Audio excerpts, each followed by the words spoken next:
Saraswati Namastubhyam Varade Kamarupini Vidyarambham Karishyami Siddhir Bhavatu Me Sada Shruti Smriti Purananam Alayam Karunalayam Namami Bhagavat Padam Shankaram Loka Shankaram Purana Nyaya Mimamsa Dharma Shastranga Mishritah Vedah Sthanani Vidyanam Dharmasya Cha Chaturdasha Ayurvedo Dhanurvedo Gandharvaschaiva Tetrayah Arthashastram Chaturthantu Vidyaha Ashtadashaiva Taha Om Shantihi Shantihi Shantihi. Namaste. I welcome everyone who is watching this video, which happens to be the first in a new series with Professor Gauri Mahulikar ji. The title of this series is Emerging Trends in Contemporary Sanskrit Literature. This title also happens to be the title of this book, which has been edited by Professor Gauri Mahulikar ji, along with Uma Vaidya ji and Madhavi Narsale ji. With those few words, I'd like to welcome Gauri Mahulikar ji and request her to take it away from me. Namaste. Thank you, Meg, and thank you, INDICA Bhasha, for this wonderful opportunity. It has been stated that, Sanskrit is a dead language and all that. But then with that only, I will have to start. Gajanan Balakrishna Palsule, a great scholar from Pune, he said, Shata Shata Koti Sharat Pariyantam Pravahatat Sanskrita Mandakini. This river in the form of Sanskrit, let it just flow like the holy Ganga. Shata Shata Koti Sharat Paryantam. So Sanskrit will flow as it was flowing in ancient times. It is not that Sanskrit, it is the death of Sanskrit and all that, as some people say. It is not so. Now, why and on what basis I can say so, right? For any language, when we say that it is yet flowing and it is in vogue, it prevails, there have to be some criteria for that, right? So what are the criteria? First thing is it should be a spoken language. If it is a bhasha, bhasha vyaktayam vachi, and therefore it has to be a spoken. Is Sanskrit spoken? Then you can come across so many Sanskrit villages, though it's a deliberate attempt of making these villages into Sanskrit-speaking villages. Nonetheless, there are people who are speaking Sanskrit, okay? And in the census of Mumbai and in the Indian government also, we have got many families, including me, who have kept the first language as Sanskrit when they come for the census. What is your language? Because all our regional languages, either I Kannada or Marathi or Hindi, they all emerge from Sanskrit, and therefore Sanskrit is the first language. Okay, so that is number one criteria. Number two is there some textbooks etc. Published in Sanskrit? Yes, there are textbooks, because this is being taught in schools, in colleges and in universities, and therefore the text may be taking an excerpt from here, a passage from here, a compilation, a selection of prose and poetry. Even when I studied for my BA, we had selections of Sanskrit, some prose passages, some poetry passages, selected from different sources, So that is another thing. The third is maybe if there is, nitya nutanataya, if there is something coming up in Sanskrit. It is not just, we are selecting from the past books and we are having our curricula and our syllabi based on that. Is there something emerging today also? Then we see from after independence, maybe till say 1980, 1990, there are almost 400, more than 400 books that is given by Radha Vallabh Tripathi and Ramchandra Upadhyay and so many others, in their books. So there are hundreds of books published. And these books published, so that is the most important thing. And one more thing is Sanskrit there in the modern, what you can say, like journalism stance, like the news or the Masika Patrika or the daily newspaper, then on that ground also we have enough material with us, right? So these are some 4 criteria, and I think these would speak of the survival of any language per se. Why only Sanskrit? So when we are concerned with Sanskrit, if a language is surviving or not, these are the 4 criteria you just apply. And if they pass the test, the litmus test, yes, the language is there. And then the Sanskrit has stood, with flying colors, not only passing the litmus test. So there are so many books coming up. One more what speciality I would like to say is the ancient Sanskrit literature. We had, some typical genres in that. Like we have the Gadya, Padya and Champu. If the broad categories are Gadya, Padya and Champu. So Gadya would be the prose literature, like the Bana, Subandhu, Dashakumara Charita, Dandi and all that. Then Padya would be the Shravya Kavya and, a mixture of Drishya Kavya, where there is Padya also and there is dialogue also. That is the Dasharupaka or the Natakas, right? And then there is a Champu, which is Gadya Padya Mishram, Champu Ityabhidiyate, right? So these were the common categories in ancient olden Sanskrit literature. But when we see the modern Sanskrit literature, when I say emerging trends in contemporary Sanskrit literature, we find some different genres also are tested, and they have proved to be very, very successful. So what are these? For example, when we say like Ramayana and Mahabharata, these were the Itihasa. They can't be called biographical literature as such, because there are so many other things to that. Now in Mahabharata, the first version of Mahabharata, when you take, that is only Jaya, it was like a chronicle, it was like a description of the war which happened for 18 days between the Kauravas and Pandavas. When Parikshit is asking about that, and then this came up. But then slowly and gradually to this, only the 18-day war period, some other things were also appended. And because it was like a war covering the entire Bharata Varsha, and therefore the entire Bharata got, in a way discussed in that, and therefore it became Bharata. From Jaya, it became Bharata. And then to make it Mahabharata, all the Bharata Varsha kings who had assembled there, their history, their lineage, their Vansha, their Vanshanucharita, all that got, mixed, and then it became Mahabharata. So in a way, it is a historical documentation, Mahabharata. But yet we cannot say in the modern sense of the term that Mahabharata is a biography of the Pandavas or Ramayana is the biography of Rama. No. But then in the modern literature, we have biographical literature. So Sanskrit is not shunning from that. So Sanskrit also has got many, many biographies, like Charitratmaka Granthaha. We have the Granthas, like a very famous Grantha, Vainayakam, on Swatantraveer Vinayak Damodar Savarkar, Vainayakam. Very great. And this has been, portions from that have been incorporated and included in the syllabi of the colleges and the universities now.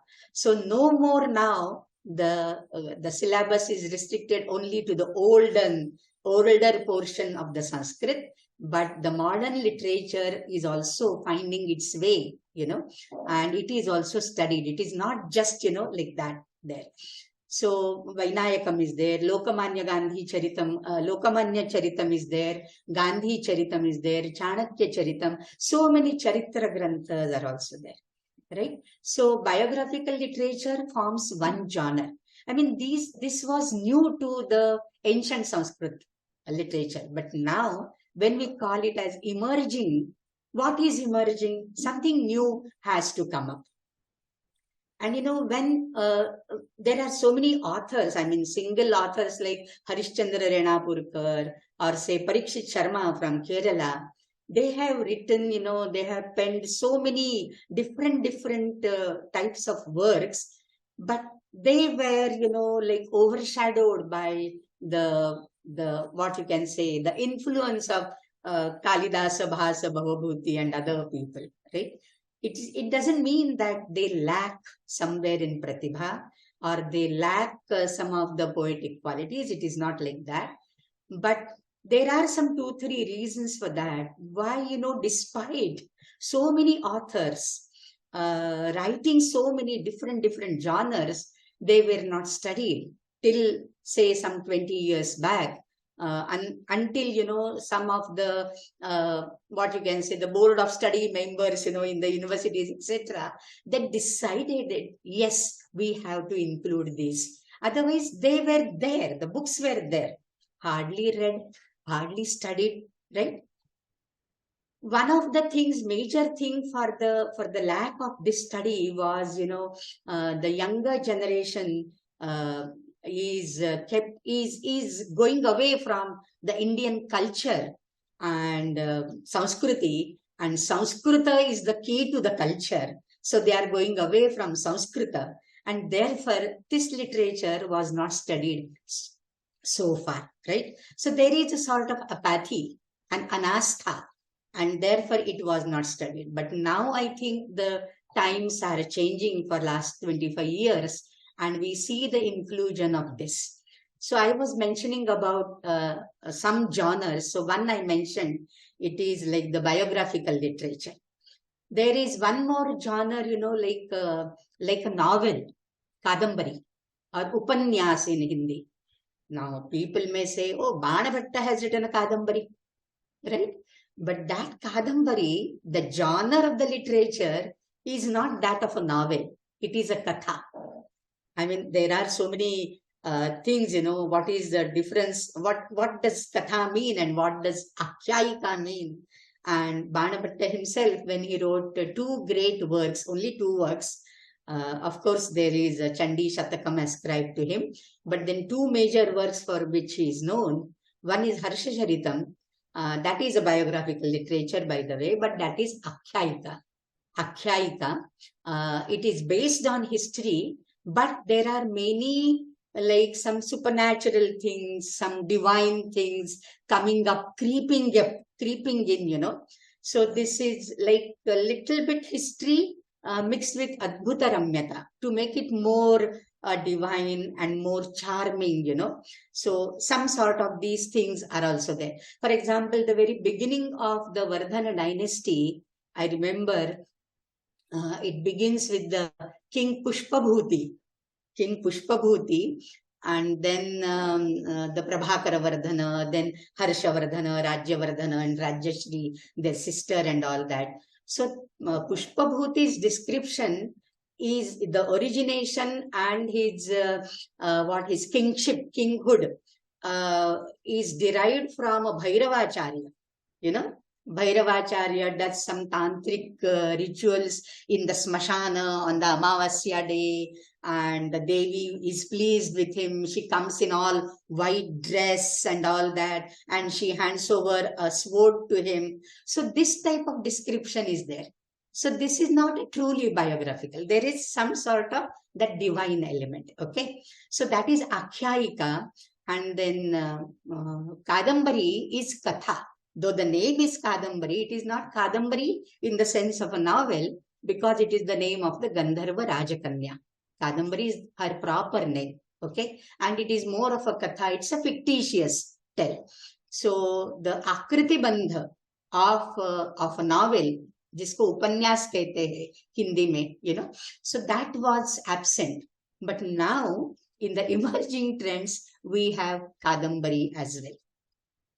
Then there are like short stories. This genre we didn't have in Sanskrit earlier. Now, one may ask, then what about the stories in Panchatantra? What about the stories in Hitopadesha? What about the stories and the descriptions in Dashakumara Charita? Yes, they are there. Dashakumara Charita has a social thing, but it is more of an experiential, learning which the 10 princes or 10 Kumaras had. And as far as Panchatantra and Hitopadesha are concerned, they are more didactic in nature and not social significance. No social theme is discussed in that. It's a fable type. It's a fable, and therefore it is like giving some moral through the stories of the birds and the bees. Some moral, and especially for Rajaniti, because the whole aim of Panchatantra is that only, right? And therefore, this is something different. So the short stories like we have short stories, so many in all languages we have. Such short stories we did not have. Then the Sputa Shloka or the Kavita. There are Mahakavyas. Mahakavyas are like, linked theme wise, and one has to follow from the first. Otherwise, if you open any page and start reading, perhaps it won't make any sense to you, right? And of course, Khandakavya is an answer to that. Khandakavya is a sputter, and therefore you can pick up from anywhere and then start reading. It makes sense to you. So in that way, Khandakavya is there, but they are like one verse. We don't have a Kavita having some 5-6 stanzas, okay? And they are related. And this is like a Sukta. In Rigveda, we have, for example, Rigveda is the earliest form of Kavita, I can say, but Rigveda is a Paurusheya. So the Paurusheya Kavita, because Suktas are related to one particular topic or one particular deity, sometimes 2-3 deities, but the mention is made very explicitly there, right? So such type of kavitas, like Bhavakavya, what Bhavagit in Marathi, they call Bhavagit or Bhakti Git, So they were missing. Of course, in the Stotra literature, we have the Bhakti Kavya. Like the Ashtaka, the Panchaka, the Shatka, the Dashakas.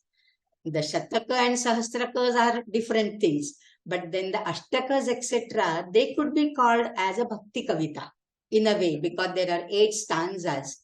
But there were no Kavita saying, for example, some folk song, Parikshit Sharma, for example, has Dhivara Gita, Dhivara Gana. Aya Hire, the Dhivara, the fisherman, is calling all his colleagues, why don't you come and then let us go on boating and fishing and all that. Such type of modern themes and the folk literature was not there, right? This is again one of the emerging trends. So this is emerging trend in the this thing. Then we have, if you just glance through the contents of this book which you referred to, that will itself, give you so many genres of this. For example, if I read this, the content, the post-independence patriotic literature.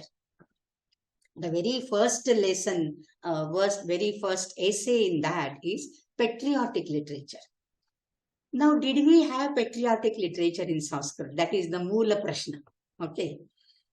We may claim that, the Prithvi Sukta in the Atharva Veda, 12th Kanda, is like something which is, Mata Bhumihi, Putroham Prithivyaha, etc. So that incites and triggers in one the element of Desha Bhakti, Rashtra Bhakti.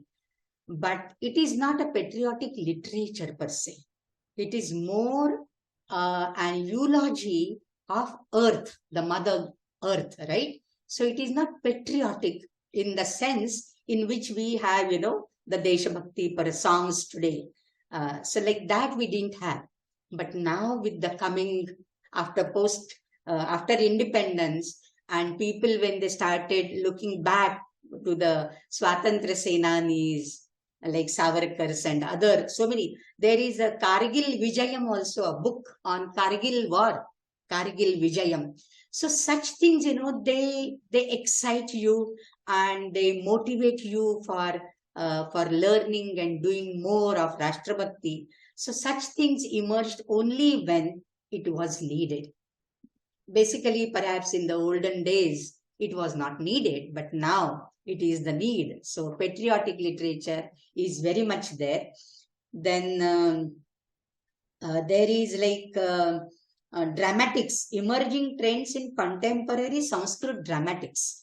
Now, this is a very interesting field, I must say. Bharata and the Dasharupakakara, Dhananjaya, Sahitya Darpana, in all these things, they have mentioned about 10 types of Rupakas, and then there are Uparupakas, and this and that. Still, in the modern days, what rebellious change, revolutionary changes have come in, they are captured in the regional languages of India, and similarly, it has echoed itself in Sanskrit as well. I give you one example. I think some 30-40 years back, there was a skit in Marathi called Mulgi Zhali Ho. Mulgi Zhali Ho. Kanya is born. Now, this has a specific connotation of female infanticide. And there, once a Kanya is born in a family, then there are so many things the father and the mother are worried of, So this was very popular. And this was not like a regular drama. This was performed as nukkad drama, as a street play. Now, street play is a very different genre altogether. It was never known to Sanskrit, right? It was not necessary then, such social things, because this is emerging. When there are female children, babies are getting thwarted before they are born, then there is a need to make people aware of that, right? And therefore such dramas come.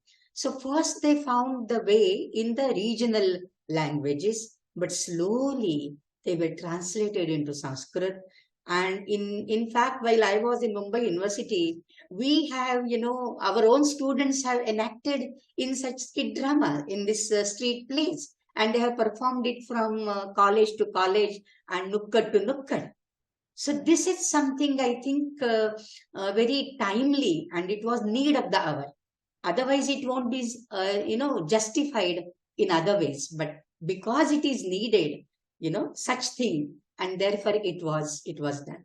So such dramas based on some social themes like corruption, etc., they have also found places in Sanskrit literature, which is a very unique type, The Sanskrit dramatics, the modern Sanskrit stage, that has so many of this.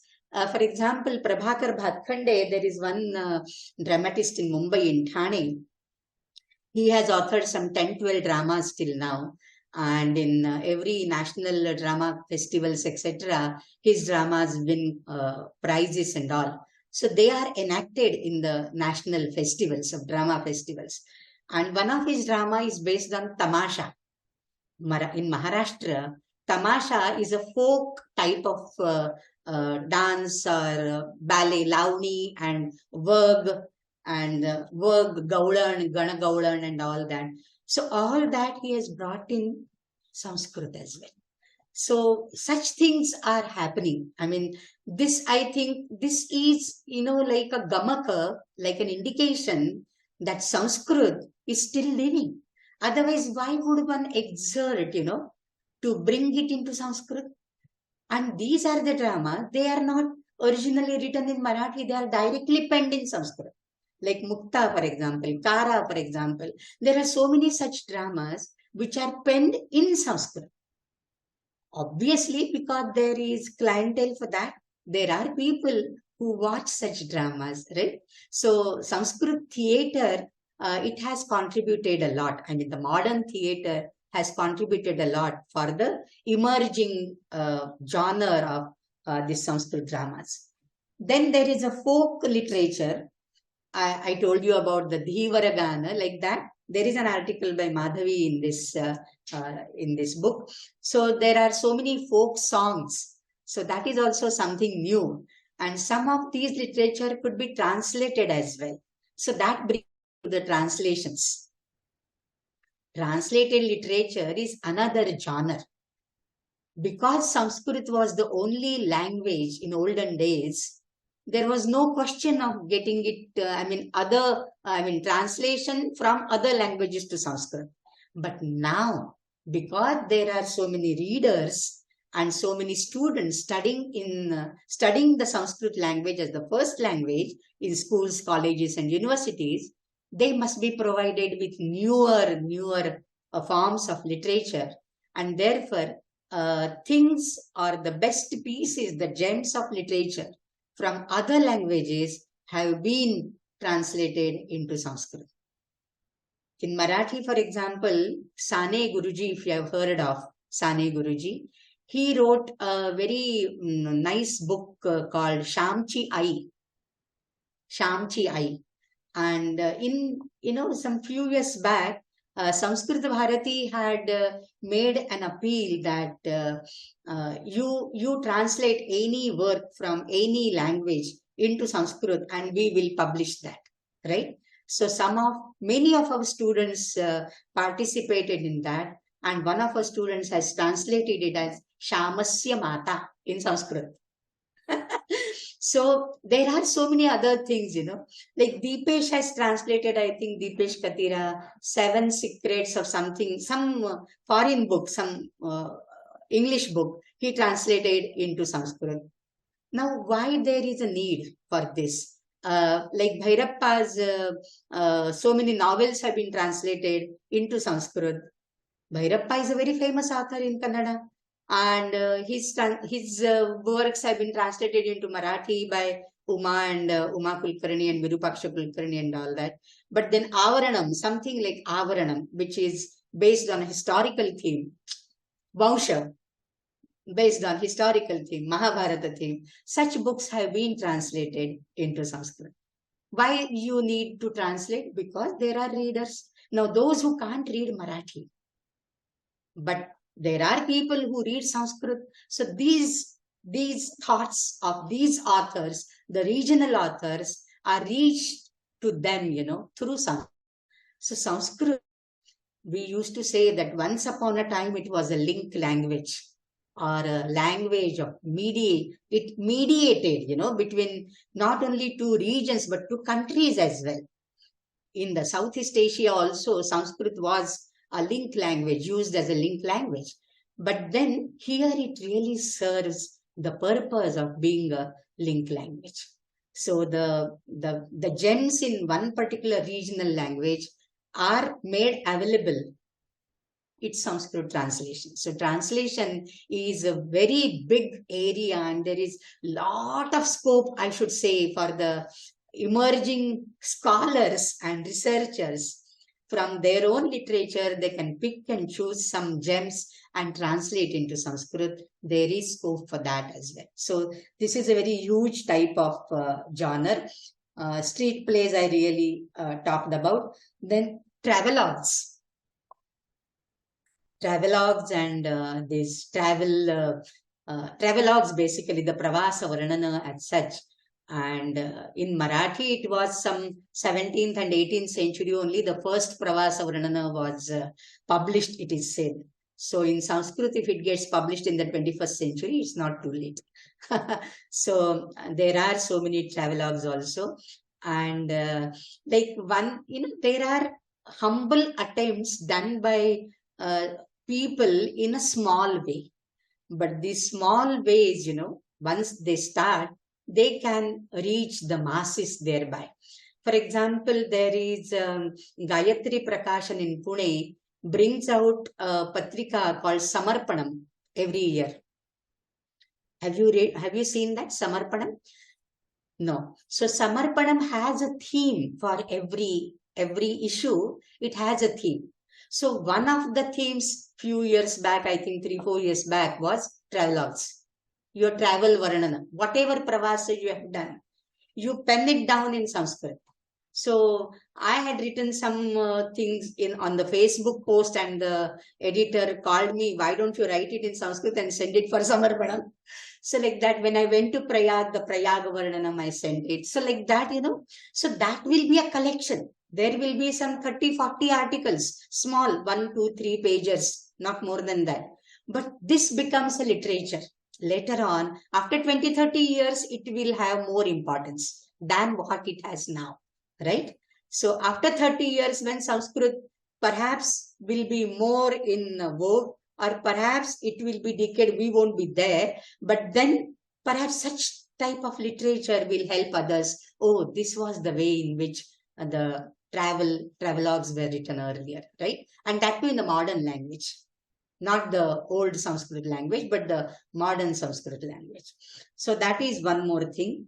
Then we have the sarcastic literature, the upahasatmaka, every language has got its own thing, and they have the maxims and the proverbs and phrases and all that. So Krishna Arjun Vadkar from Pune again, he was a professor of Marathi basically, or English, yeah. But then he has written a book called Kantakanjali. Kantakanjali, very nice book, very sarcastic thing. So these are the different genres. Yeah, and there is a Bala Sahitya as well, Bala Sahitya, and what you can say, various patrikas. Patrikas starting from Sudharma, that is a published from Mysore, to the weeklies or the monthlies or the pakshikas or the varshika, there are so many. Some of them are for commoners, some of them are for researchers, like Prachi Pradnya, Samvit, these will be for having the research articles. Nonetheless, they are the periodicals. So this is another thing, I mean, running a masika, running a patrika for years together, like from Ahmednagar, Kharvandikar was there, great scholar and a great Sanskrit lover. Now he has done a tremendous work during his lifetime. S.B. Velankar, he has done a tremendous work. Arvachin Sanskrit Sahitya, he has penned down some 2-3 volumes. S.B. Velankar. So Arvachina Sanskrita Sahitya, the modern Sanskrit literature. So from there also you come to know about what all literature has been produced till now. So there is lot of scope, I feel, in this modern Sanskrit literature. I have been talking and talking. Oh, this is fabulous. I think this anybody who has seen even portions of this video would understand how much perhaps is really unexplored when one is talking about Sanskrit literature across time, of which the contemporary is an important part as well. And we need to, as Dr. Mahulikar is kind of laid out, this is the first talk she has given, the different areas that exist, which might not have existed earlier, but which have been perhaps in part a response to the times that they have come from, right? For instance, one of the things that she mentioned was about how Mahakavyas existed earlier, but a different form of poetry which is emerging. Just to take one of the many examples that she gave of.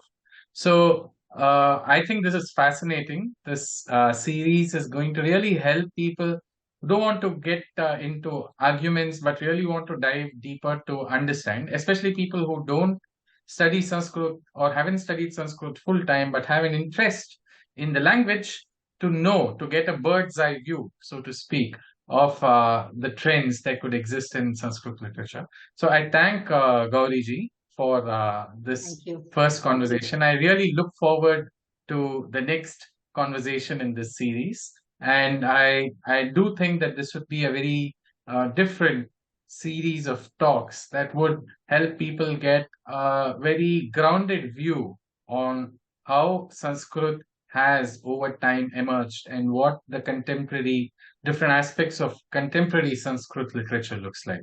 Thank you so much, Gauriji, for giving your time. Thank you. Thank you. Hari Om. Namaste.